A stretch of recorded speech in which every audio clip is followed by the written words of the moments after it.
Subscribe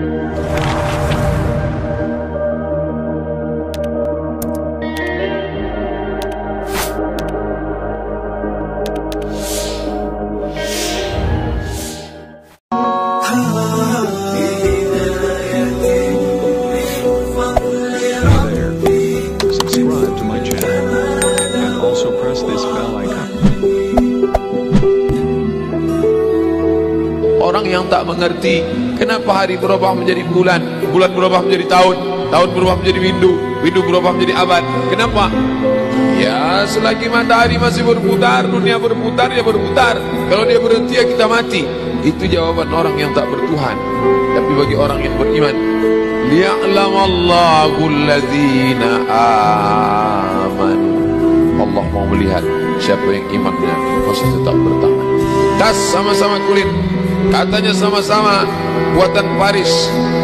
Ketika sehari, seminggu, sebulan, hari menguji keaslian. Kalau benda materi nampak teruji keasliannya dengan hari, maka iman juga. Siapa yang menyebut? Bukan Abdul Somad, bukan ulama, bukan ustaz. Allah Ta'ala menyebut, liya'lamallahu alladzina amanu. Allah mau menguji siapa yang iman tetap. Pak Ustaz, kenapa Allah menguji seorang hamba? Apa tak tahu Allah dia beriman atau tidak? Allah Maha tahu. Lalu kenapa diujinya? Allah mau kasih tahu si hamba itu dia layak tidak disebut beriman. Kalau tukang emas, kita bawakan cincin emas, kita mau jual, kita bilang ini emas asli. Lalu dia tes, dia bakar pakai api, dia bilang ini asli. Kenapa dia tes? Karena dia tidak tahu itu asli atau tidak. Allah menguji apakah karena Allah tak tahu? Allah Maha tahu. Wa na'lamu ma tuwaswisu bihi nafsuh. Apa yang berbisik-bisik dalam hatinya kami tahu. Lalu kenapa dia uji? Nampaknya Allah tak tahu saya ini beriman apa tidak, makanya dia uji saya. Allah Maha tahu. Wa huwal alimul khabir. Dia Maha tahu yang tersurat, yang tersirat, yang berbisik, yang terucap, dia tahu. Lalu kenapa dia uji? Dia mau ngasih tahu kamu layak apa tidak disebut orang beriman. Dia mau ngasih tahu kamu yang tiap hari mengatakan asyhadu an la ilaha illallah wa asyhadu anna muhammadar rasulullah, amantu billah, raditu billahi rabba, wa bil islami dina, wa bi muhammadin nabiyya wa rasula, wa bil qur'ani imama. Layak tak kau ucapkan kalimat itu? Maka diujinya. Maka ketika ujian itu datang, jangan terkejut, karena orang yang mengaku S2 pasti lagi uji tesisnya. Orang yang mengaku doktor pasti lagi uji disertasinya. Kalau ada mengaku doktor tapi belum lulus disertasi, berarti palsu. Kalau ada mengaku layak menjabati suatu tempat tapi belum teruji, berarti palsu. Yang palsu tak layak untuk menerima hadiah. Bapak Ibu yang dimuliakan Allah Subhanahu wa Ta'ala, maka ketika ujian itu datang, pada hari silih berganti itulah datang ujian. Wala nabluwannakum bisyai'in minal khawf. Kami uji dia dengan takut. Ujian yang pertama, khauf, takut. Yang kaya takut miskin, yang senang takut susah, yang sayang pada anak takut anak mati, yang sayang pada ayah takut, yang punya istri takut istrinya meninggal, yang punya suami takut suaminya mendahului dia. Takut. Apakah takut itu bisa membuat orang menjadi kafir? Ya. Saking takutnya miskin, menghalalkan segala cara. Artis ingin eksis di panggung hiburan, maka dia buka yang tidak semestinya dilihat oleh bukan mahramnya. Apa yang membuat orang takut? Takut, takut, takut. Wala nabluwannakum bisyai'in minal khauf. Kami uji kalian dengan rasa takut. Wal ju', lapar. Lapar, di mana letak lapar? Perut. Berapa panjang perut? Sejengkal. Gara-gara perut yang sejengkal, orang menghalalkan segala cara. Sejengkal perut, sejengkal di atas pusar, sejengkal di bawah pusar. Nafsu perut, nafsu syahwat. Kedua-dua nafsu ini membuat orang menjadi menghalalkan segala cara. Wala nabluwannakum bisyai'in minal khawf wa naqsin minal amwal wal anfus. Mati, sakit, takut mati. takut sakit, takut susah, takut melarat.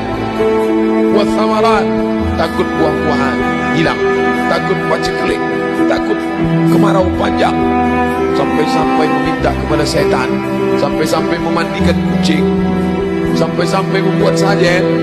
Gara-gara apa itu semua? Takut. Wa basyiris sabirin, berikanlah kabar gembira kepada orang-orang yang sabar. Siapa itu? Alladzina idza asabatuhum musibah, orang-orang yang ketika dia ditimpakan ujian itu, apa kata mereka? Qalu, mereka berkata, inna lillahi wa inna ilaihi raji'un. Jangankan harta kami, jangankan anak kami, jangankan suami kami, jangankan rumah kami, jangankan jabatan kami, inna lillah, diri kami ini pun milik Allah, bukan punya kami. Kalau dia yang punya, apa salahnya dia ambil? Maka ketika harta diambil, salah satu yang membuat manusia kehilangan ketika dia merasa memiliki. Ini punya saya, ini milik saya.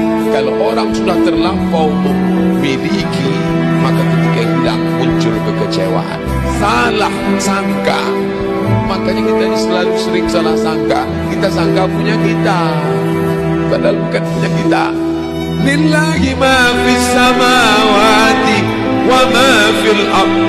Apa yang di langit, apa yang di bumi, lillah, bukan punya kamu. Kenapa? Kalau sampai kita katakan punya kita, dan ketika dia hilang, kita stres, kita depresi. Orang yang kehilangan anak, dia tidak sedih. Kenapa? Karena itu pergi duluan, nanti dia akan menyusul belakang. Suami kehilangan istri, dia tak sedih. Kenapa? Kalau sudah dibawa ke ganti yang baru, bukan. Dia tak sedih. Kenapa? Karena dia tahu nanti saya akan berjumpa dengan dia di tempat yang lebih kekal abadi. Sekarang kalau saya hidup sama-sama dia, dia tua, dia keriput, dia sakit, dia mati. Nanti saya berjumpa lagi dengan dia. Di mana? Di tempat kekal abadi yang tak pernah sakit, tak pernah mati. Orang beriman itu cuma dua saja. Kalau umurnya panjang, amalnya banyak. Kalau umurnya pendek, dosanya berkurang. Orang kafir bersedih kalau dia mati, ini belum selesai, proyek ini belum selesai. Orang beriman tak sedih. Kenapa? Akan dilanjutkan orang lain. Kalau Abdul Somad mati malam ini, sedihkah dia ada hadis yang belum sampai? Sedihkah dia ayat yang belum sampai? Tidak. Kenapa? Akan dilanjutkan oleh anak-anak muda. Satu meninggal, 1000 anak muda akan melanjutkan. Apa yang dia sedihkan? Justru dia bersyukur. Kenapa? Dengan mati malam ini, besok dosa tak bertambah. Dengan mati malam ini, besok tak menengok orang pakai celana sempit lagi. Besok tak menengok orang pakai celana pendek lagi. Selesai dosanya. Allahumma ja'alil hayata ziyadatan li fi kulli khair. Kalau kau tambah umurku hidup besok pagi, tambahkan kebaikan tambah. Wa ja'alil mauta rahatan li min kulli syarr. Kalau kau takdirkan mati malam ini, berhenti dari dosa, istirahat dari perbuatan maksiat. Maka orang Islam itu, ala, ketahuilah, inna awliya Allah, orang-orang yang menolong agama Allah. Bagaimana sifat mereka? La khawfun alaihim wa la hum yahzanun.